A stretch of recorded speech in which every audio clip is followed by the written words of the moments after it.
Man, look at that. It's just absolutely stunning. I love it so much.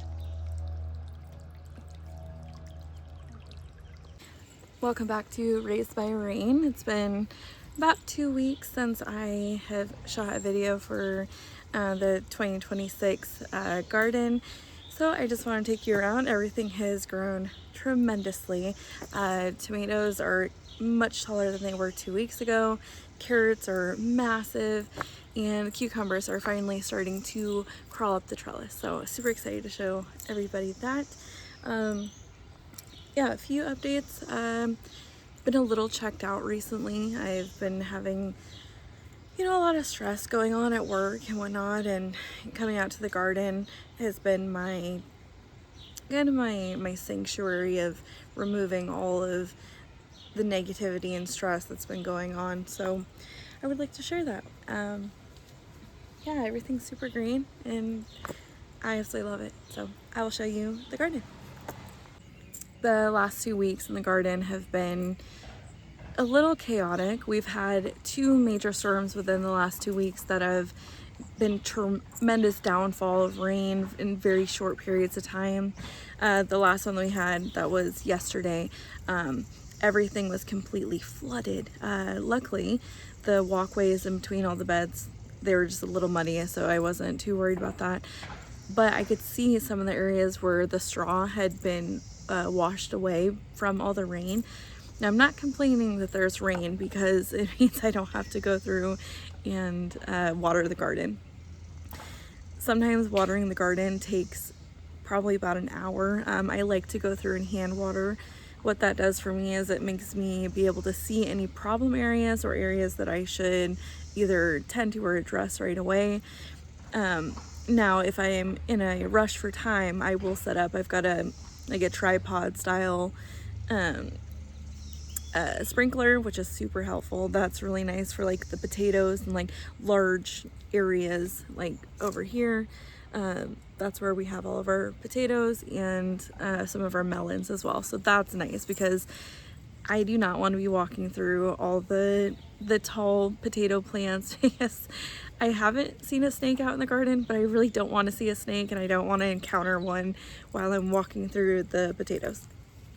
But it's been really windy. Like I said, these storms have been heavy rainfall with really fast wind just blowing through. Last week I went through and I tied up, I've got 5 different rows of tomatoes, and I tied up 2 or 3 of them about a week ago, and I did not tie up the other beds. So when we had all these really strong winds, the tomatoes were like sideways. They were like laying flat. None of them are broken, so I'm not too worried about it. I did go through and tie them up, but yeah, that's that. About a month ago, I went through and I planted, I thought it was 101 peppers. I miscounted, and it's actually 100 peppers. So this is the fancy jalapeno bed right here. They're doing really good. Some of them are starting to branch out and produce little flowers that I just keep pinching off. I want these to get a little bit bigger before I go through and actually let the flowers set fruit. We do have a mole issue in this bed. We've had it for years. Sometimes it does affect the whatever I have planted in here. Sometimes it doesn't. This year, I really haven't seen any issues. I see a hole right there. Don't know what that's from. Probably a mole. We'll see. And then over here I have the cucumbers. I had to go through twice now and reseed these. So these are part of the very first set. I've been trying to do 1 plant here and 1 plant here, but this last time when I had to go through and reseed, I put like 5 seeds in here. So that's what this hole is. Yeah, they're starting to climb up. I'll just continue to train them best that I can to the trellises. On this side, we have more of the cucumbers.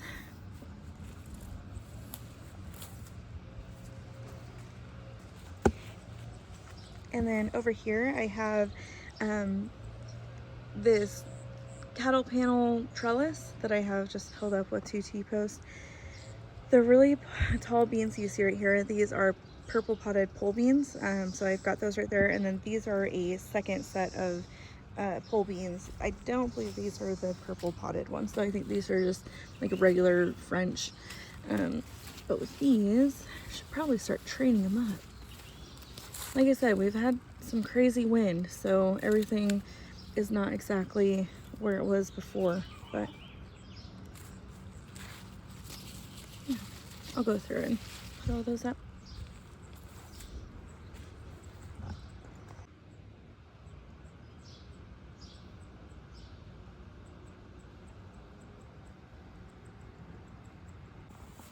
Okay, and over here is the bed with the different zucchini and yellow squashes. They're doing really good. Some of them are a little bit bigger than the others because some of my seeds didn't come up, which is okay. And then my little okras are doing good too. I've got, I think, 4 of these little areas that have the okra in it. Those will grow much taller than the zucchini, so they're not going to get like overshadowed or anything like that.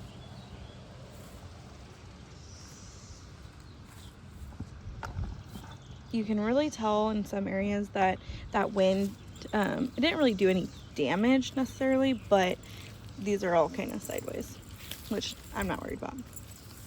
They will still do good. And then I've got these carrots over here, which they're just, you know, having their own little moment. They're doing fine. Got some calendula. I tuck that pretty much everywhere. And a lot of these are starting to open up already. This one's not, but there are some that I'll show you that are opened up. More of the peppers, I think a majority of these are the shishito peppers or leftover jalapeno peppers that I didn't get planted in the other bed.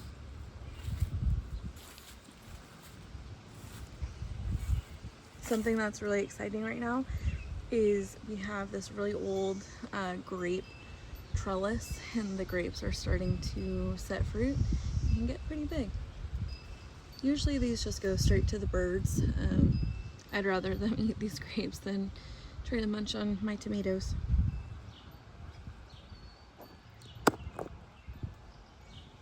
And then this is the area where we planted the rest of the peppers. A lot of these are doing really good. There are some weeds in here that I probably should take care of, but I haven't quite yet. And this is that tripod sprinkler that I was talking about. Got this off Amazon. I believe it's probably like 30 bucks or so. But this little head area, it can either swivel 360 degrees or you can control which angle it goes, which is nice. More plants. None of my mushrooms have quite yet popped up in here, but what I thought was really cool, so if I was to, like, that's the mulch obviously, but if I move the mulch, look at all that. That's all mushroom spore. It's just thriving. It's just going everywhere. Cover that back up. In this bed, I have kind of a mixture of things. Mainly this area over here are going to be eggplants, different varieties of eggplants. I've got, this is artichoke. I've got a few of these tucked in. I've never actually been successful at growing artichoke, so, you know, we'll see. That looks like a tomatillo. I swear, if you grow tomatillos one time, you will always have tomatillos popping up everywhere in your yard. Not a bad problem to have. This area right here is where I have all of my brassicas, broccoli, cauliflower, and so forth. I am noticing I'm having some issues with these red cabbages. The one on the very end there seems to be okay, but this one in the middle just, it's like super wilted and it's not getting very big. Some of the leaves on the bottom are really terrible. And I don't think it's because there's no water, because like I said, it has been downpouring. So yeah, there's that. Everything else is looking good. These cabbages are starting to form up. It's about probably the size of a little golf ball in there, which is exciting. I don't think that there are any broccoli heads forming quite yet. A little too small. And then that white moth that you see, that is a cabbage moth. I'm gonna leave it. It'll be okay. My lisianthums are doing really good. I mean, I should probably pinch these off, but I'm not going to. And then this area right here, this is mainly beans, carrots, and leeks. So there's just kind of a hodgepodge of everything, but I've got some yarrow tucked in here. I did just move. We had lettuce leaf basil right here, but we moved that because it was starting to get shaded by these leaves. And in one of my previous videos, I was talking about some of the leaves of these beans have been, they looked like they were like almost sun-scalded or burnt or something. And I'm not seeing that problem anymore, other than this one, which that could just be from who knows what. It's all good. One of my calendula is about to open up. They're so pretty.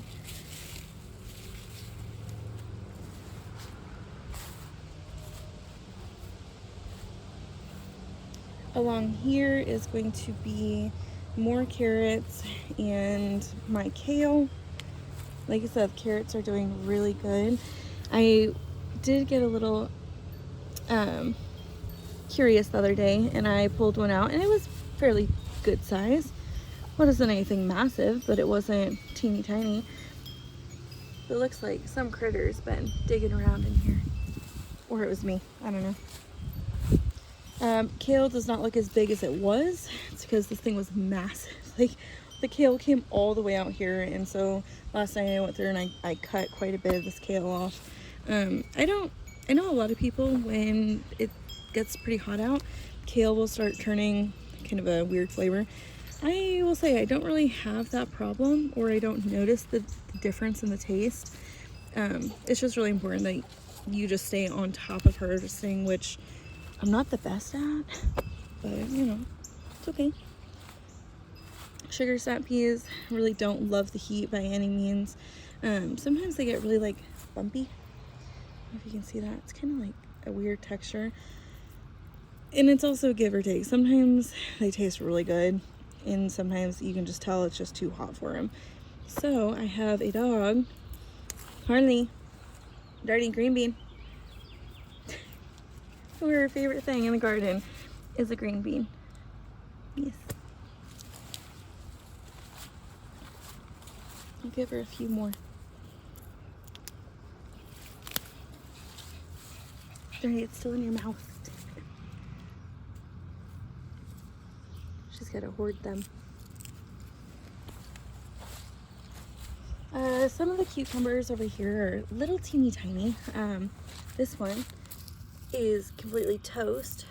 It could have been from a pest, it could have been from who knows what. We don't want the thistles in here. Yeah, we'll see if we get cucumbers on this side. I probably will have to go through and plug in a few more seeds just to see, you know, if that'll help. This is something new. Over here we put this, it's just a part of a cattle panel trellis, and I stuck that in. And these are edamame. I've never grown them before, but I absolutely love them. So my goal is to grow these so that I can freeze them. So in the winter time I can have edamame with some of my Asian dishes. Over here, a lot of weeds. Weeds are okay. But I do have some more cucumbers kind of shaded over here.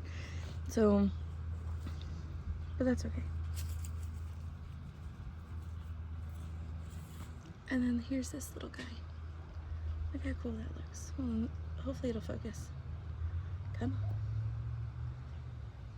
Oh, it's so pretty. And then these flowers, I have no idea what these are called, but I will insert a little clip of what these look like when they're open. Oh, I just absolutely love them. But I've noticed during the daytime, they all close up, which is so cool. It's like a moon garden style plant. I really like it. And then over here, I know you can really see everything is like super muddy because of all the rain that we've had. And that's falling over. Let's see if we can pick it up. Gonna help it out a little bit. Maybe, we'll see if I can tuck it in. There we go. All right, but look at that echinacea. That one's already opened up. That's so pretty. Love it. And then I've got some borage. That one's doing really good. More echinacea over here, along with dill and some poppies, which I see the poppies are about to open up, which I am excited for. And other dill and other random herbs that I've got in there. Oregano's doing really good. I keep going through and just chopping it and taking it in to dry it. Ground is so muddy.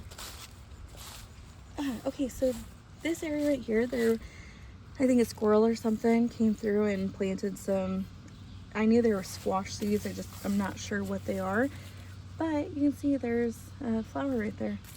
I'm just gonna leave this. I mean, you know, if I get something from it, awesome. If not, that's okay too.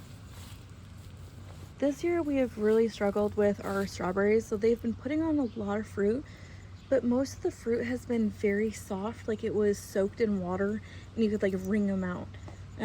So I believe it's probably something with the drainage in this bed.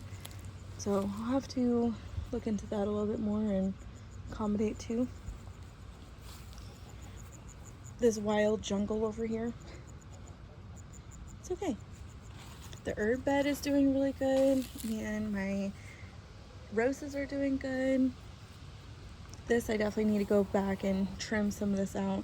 I will say all of my cilantro has now turned into coriander, which is okay. I went through and we harvested these last night, but this is the chamomile. I've got 2 beds that have these chamomile. I also found some Love Lies Bleeding plants that had started over in the potato bed, and so I just transplanted as many as I could. Like I have the one right there, and then I also have one right there, and those plants will get super big, which is exciting. More chamomile. It's looking good.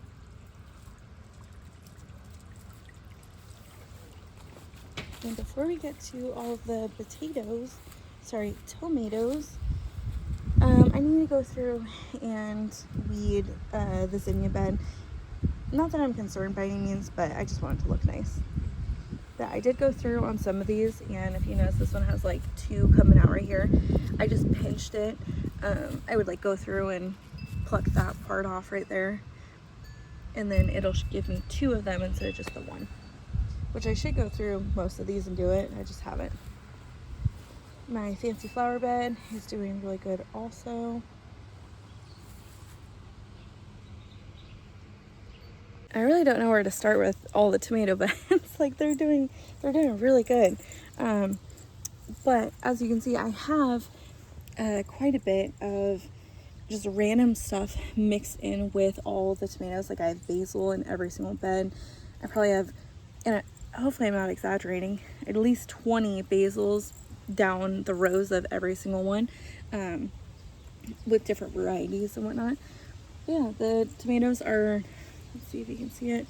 I've got these strings, and all I have, they're just wrapped around like the stem of the tomato so that it can be secured to the actual trellis until they get big enough where I can weave them through.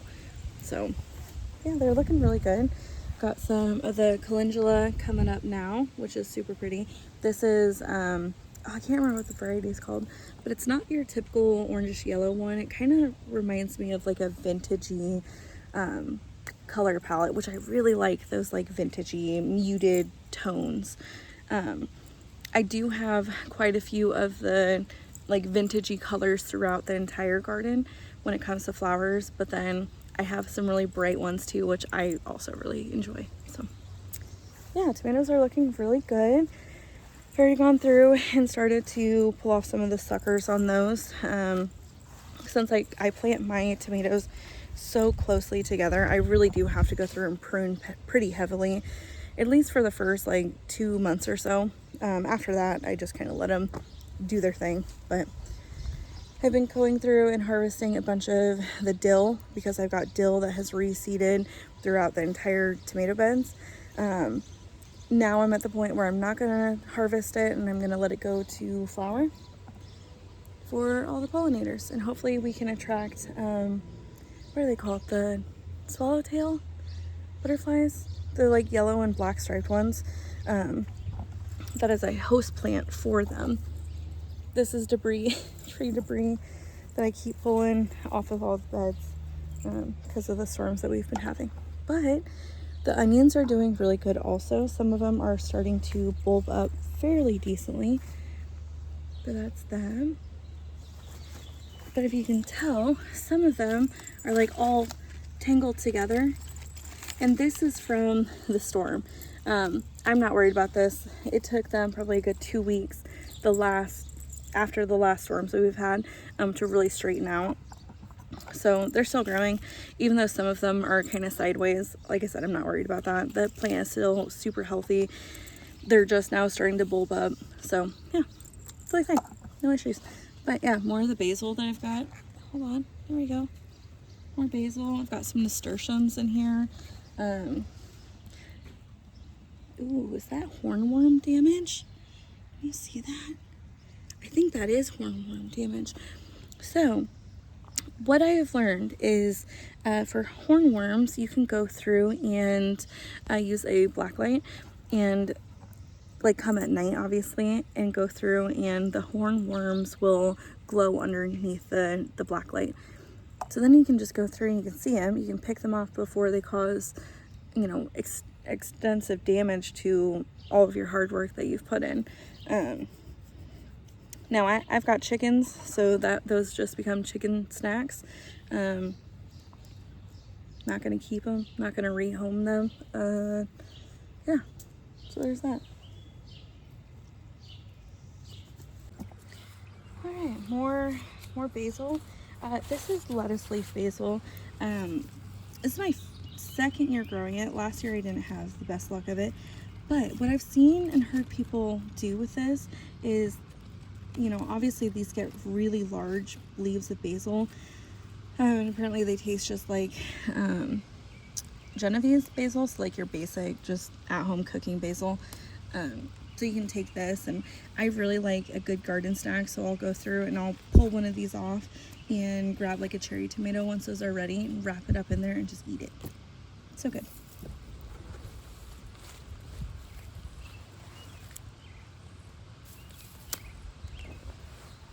It's also been extremely hot. Here in the Midwest, we don't typically, honestly, like June is when it really starts to get like overly hot and feeling like summer, but May has been like hot summer.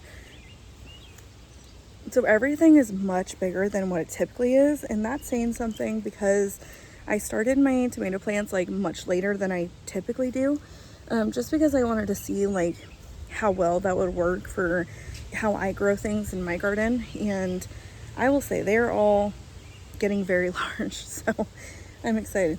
That means tomatoes are right on the cusp of being available for us.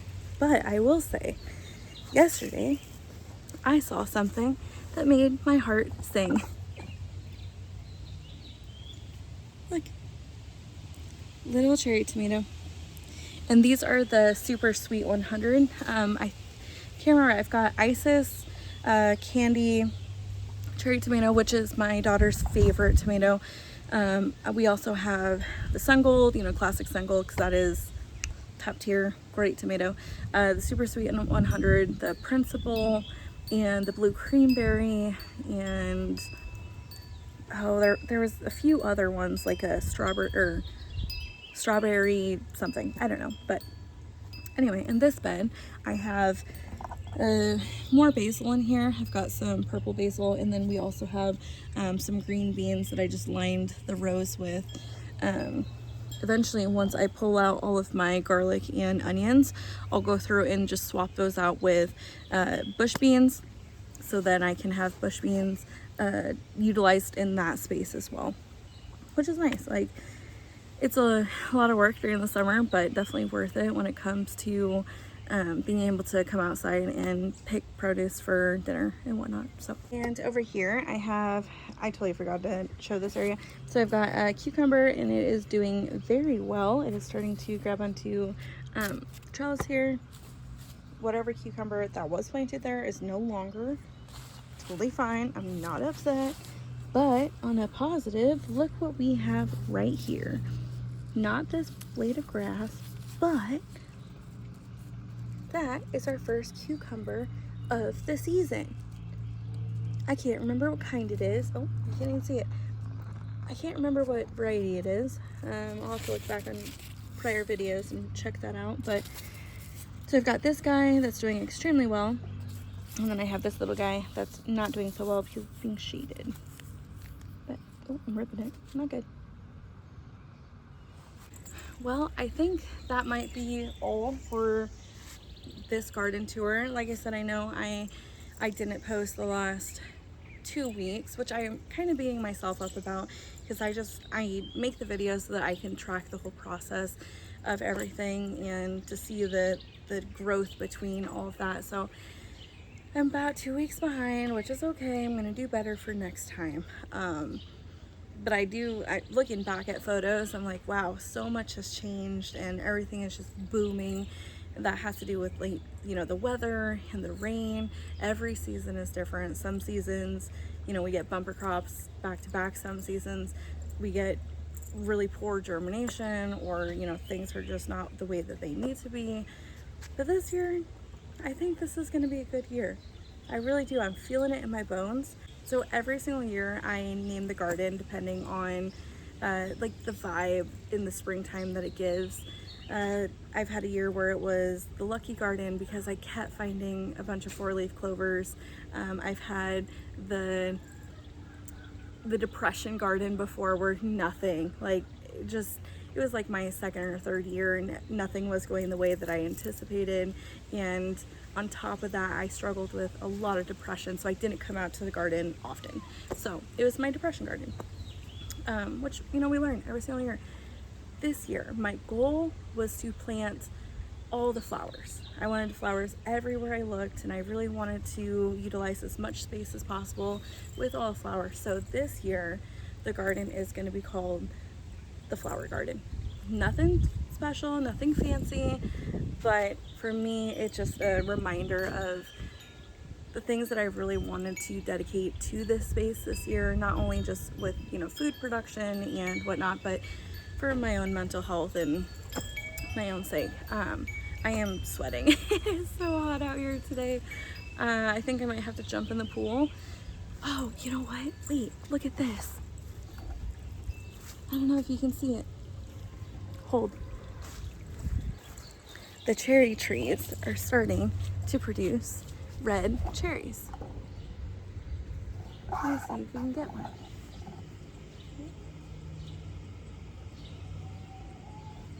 Hopefully you were able to see that. We'll see. Oh, let's try another one. Another little shot.